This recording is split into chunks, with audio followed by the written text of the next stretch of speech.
Now to turn to the stabbing rampage on a Texas college campus today. 14 people were injured, 2 of them in critical condition tonight. Joining me now are 2 students at the Lone Star College, brothers Jonathan and John Paul Clayton. So they could have prevented the bloodshed with a handgun. And on the phone is student Michael Chalfin.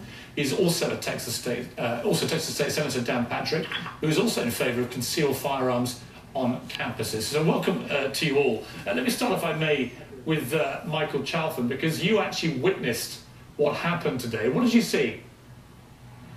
Oh, well, I basically saw a male running towards me when a guy by the name of Steven Medina, if I got that correct, tackled him to the ground, and while others helped out, and police also helped out as well. So basically, simultaneously, they all came and wrestled him to the ground with really no, I would say, no hesitation from him. Did you see the weapon that he was using? No, I did not see it on me. I was about 20 to 30 feet away, so I didn't see a clear view of it. But I do remember that wrestling to the ground, and he didn't struggle a lot. He just kind of gave up. Let me turn to you, Jonathan and John Paul. Although you didn't see the incident, you have quite strong views about how you think you should be empowered to deal with this kind of thing. Tell me what you think should happen. Well, sir, I think that, we as students we are adults, and the government does not permit us to carry weapons, even if you have the certificates and certification to carry a handgun. And I think that that law should be changed for protection. So you basically both think I agree. Right, you both think that you should be allowed to carry guns at the school?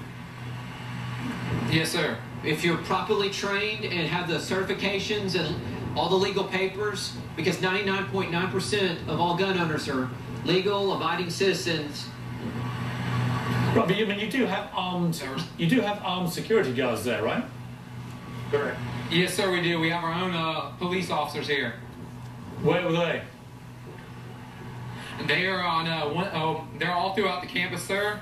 But since there's about, I'm guessing around 8 of them, if I remember correctly, sir, and there's a couple hundred or to 1,000 students on campus at one time during this. So 8 officers can guard and protect everyone on campus. See, my argument would be that far from, with respect, allowing all the students to carry guns, which I think would descend this school into total Wild West madness, isn't there an argument that this could have been a lot worse if the person carrying the knife had a gun? I mean, they'd all be dead, these students. So, although it's being used as an argument by people like yourselves in favour of more guns, I would argue it's a compelling situation where if there had been more guns, more people would have been dead.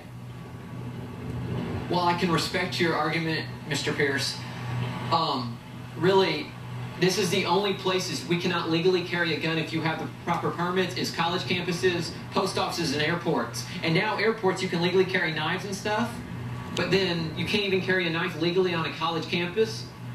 And this particular incident didn't even involve a gun, but would allow us to protect ourselves just like we can anywhere else.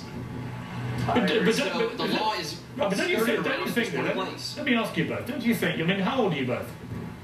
I'm 22, sir. I'm 20 years old. I'm 26 years old. Okay, do you not think if all the students are armed that the kind of day-to-day conflict which goes on all schools and college campuses could very quickly escalate into much more dangerous situations if everybody had a gun? Well, we're not saying everybody should have a gun. I'm saying that... carrying a gun. You're not saying everyone should. How many should have guns? Anyone that's permitted and goes through the right training, sir, I think should be able to carry a gun, as long as they go through the proper government safety laws, sir. And get the certifications that all gun owners are required to have a concealed handgun permit on their person. On their person. Dan Patrick, let me come to you. Do you agree with this? Yes. In fact, I thought you were going to have a new issue tonight, Piers. I thought you would want banning of knives all over America because you wanted to ban guns. And let's, in a very serious mode, Piers. See, why would you start the conversation by being so completely facetious? Because actually, the way you've been thinking about the whole gun issue I've found just totally out of touch with reality. I know, it's crazy, isn't it? It's crazy that I think that 100,000 Americans being shot a year is out of control. Crazy, I think, the 30,000 Americans who kill themselves every year or shoot others with guns is out of control. Call me crazy, look, I think it's absolutely shameful. So I want to try and reduce the gun violence, not increase it. Yeah, well, you don't reduce gun violence or any violence by taking guns away from law-abiding citizens. No, you actually do. You actually do. That out by now. No, you really do. If you go to Japan or Britain or Australia or a number of other countries I can name where they have very strict gun control laws, it is so difficult to get hands on guns, you don't have the gun violence. It is a proven, demonstrable fact. Well, this is America, and our Constitution gives us the right to bear arms. This is not Tokyo. This is not Finland. This is not whatever other country you want to talk about, Piers. This is the United States of America. And in America, where law-abiding citizens have guns, crime is down, like in Texas. But I've got a lot of Americans in this audience who are all shaking their heads at what you're saying. So how do you equate that? They're probably Northeast liberals who don't understand. But in Texas, they're half an hour. We're half an hour from. Well, as you know, we are half an hour from Newtown. Crime is down. We're half an hour from Newtown. Yeah, that's fine.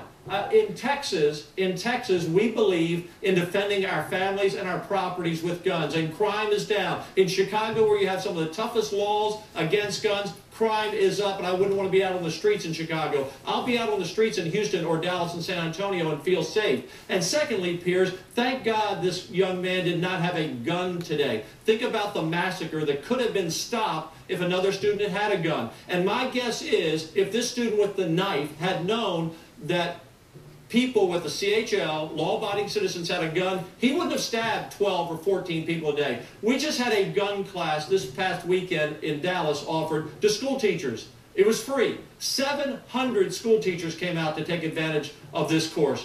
Piers, CHL holders are responsible gun owners. All the things you're saying about there would be the Wild West, that's what they said back in the 90s when Texas passed this law. There'll be road rage, there'll be barroom fights, there'll be, neighbors shooting each other over a noisy dog. None of that, Piers, has ever happened.